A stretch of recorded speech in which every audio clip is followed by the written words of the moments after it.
मैं एक हिंदू हूँ। आमतौर पर हम अपने धर्म को लेकर न असुरक्षित महसूस करते हैं और न ही अपनी आस्था किसी अन्य व्यक्ति पर थोपने का प्रयास करते हैं। हम सभी को उनके कर्म के नजरिए से देखते हैं, न कि धर्म से।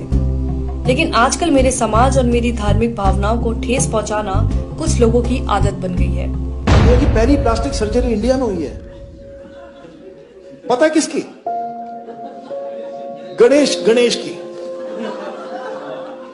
मैं मान गया कि पहली प्लास्टिक सर्जरी आपने करी है, इंडिया में हुई है, तो ठीक से तो कर लेते हैं।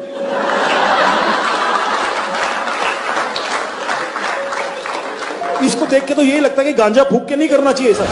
क्या ये इन्हें किसी तरह से ज्यादा बुद्धिजीवी बनाता है? आपको ऐसे बहुत से वीडियो मिल जाएंगे जिसमें कॉमेडी के नाम पर लगातार हिंदू धर्म और हिंदू देवी देवताओं का मजाक उड़ाया जाता है। Indian women just celebrated Karwa Chauth, or as I like to call it, Karwa.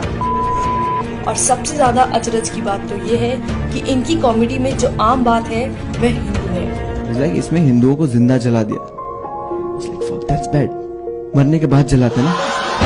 ये लोग मेरी धार्मिक भावनाओं को ठेस पहुंचाते हैं और लोगों को मेरे ही धर्म के बारे में झूठी बातें बताकर मेरे ही भगवान को नीचा दिखाते हैं और उम्मीद करते हैं कि मैं इनकी घटियापन पर हंसूं। गणपति बाप्पा मोरिया, शीला की जवानी, गणपति बाप्पा मोरिया, मुंडी है हरामी।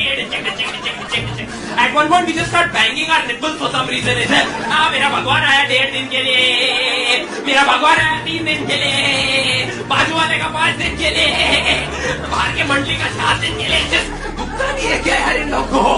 पहले मुझे लगता था कि ये लोग मोदी सरकार के खिलाफ हैं और उनका विरोध कर रहे हैं, लेकिन अब मेरे साथ साथ बहुत से लोगों को ये पता चल चुका है कि ये लोग सरकार के साथ साथ मेरे धर्म को भी नीचा दिखाने की मंशा रखते हैं। एक पवित्र विश्वास को खत्म करना चाहते हैं। मेरे विश्वास और गर्व को नीचा दिखाकर खुद की मान्यताओं को ऊंचा करना चाहते हैं। कॉमेडियन सुरलीन कौर इस्कॉन को मानने वालों की तुलना पॉर्न से कर रही है। आप सबको मैं बता दूं, बेशक हम सब इस्कॉन वाले हैं, पर अंदर से सब हरामी पॉर्न वाले हैं।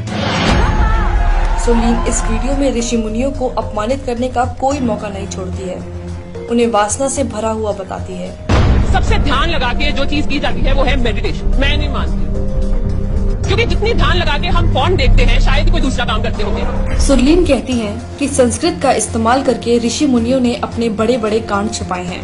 धन्य हो हमारे ऋषि मुनि जिन्होंने थोड़ी सी संस्कृत यूज करके अपने बड़े बड़े कांड छुपाए हैं। कामा ये सब सुनना किसी मानसिक उत्पीड़न से कम नहीं है। कॉमेडियन मुनव्वर फारूकी खुलेआम मंच से भगवान राम और माता सीता के लिए अभद्र भाषा का इस्तेमाल कर रहा है। लाइक अगर भगवान को रिस्पॉन्स करें, वो गाना कैसा है ना, लाइक मेरा पिया अगर है और राम जी डोंट गिव। मेरा पिया घर है, राम जी लाइक मैं 14 साल से खुद घर नहीं गया। एंड अगर सीता ने सुन लिया तो वो तो डाउट करेगी। और सामने बैठे दर्शक बेशर्मों की तरह अपने ही भगवान पर हो रही अभद्रता पर हंस रहे हैं।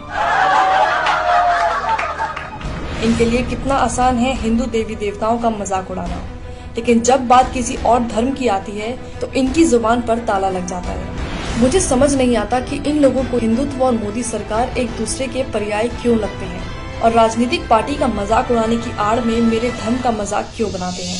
मैंने तो नहीं देखा कि मेरे धर्म ने दुनिया में किसी को कभी भी हानि पहुंचाई हो। मेरा एक ऐसे परिवार में जन्म हुआ है जहां मेरी माँ आस्तिक है और रामायण पढ़ती हैं। हम गीता का पाठ करते हैं।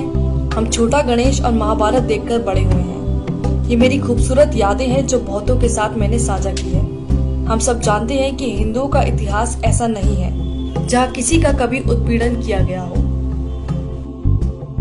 लेकिन ये लोग अभिव्यक्ति की आजादी के नाम पर हर दिन मेरी आस्था को कुचलते हैं। ये लोग कलात्मक आजादी की बात करते हैं, लेकिन इनकी कलात्मक आजादी तब कहाँ चली जाती है जब बात किसी दूसरे धर्म की हो। क्या केवल हिंदू देवी देवताओं का ही मजाक उड़ाना सेकुलरिज्म है? हमारे भगवान ने इंडिया से श्रीलंका ब्रिज बना दिया उस समय बिना LNT के। क्या अभिव्यक्ति की आजादी के अधीन केवल हिंदू देवी देवता ही आते हैं? क्या इन लोगों ने सिर्फ हिंदुओं की धार्मिक भावनाओं को ठेस पहुंचाने और हिंदू देवी देवताओं का अपमान करने का बीड़ा उठाया हुआ है? मेरे ख्याल से एक कॉमेडियन का काम मजाकिया चुटकुले बनाना है जिसे लोग सच में समझ पाएं और जिससे उनका मनोरंजन हो, लेकिन मनोरंजन के नाम पर केवल एक धर्म की आस्था और मान्यताओं को गाली देना, उसको लेकर भद्दे शब्दों का इस्तेमाल करना, ये किस प्रकार की कॉमेडी है। और विडंबना की बात तो ये है कि ऐसा करने के बाद भी अंत में ये लोग हिंदुओं को ही असहिष्णु घोषित कर देते हैं।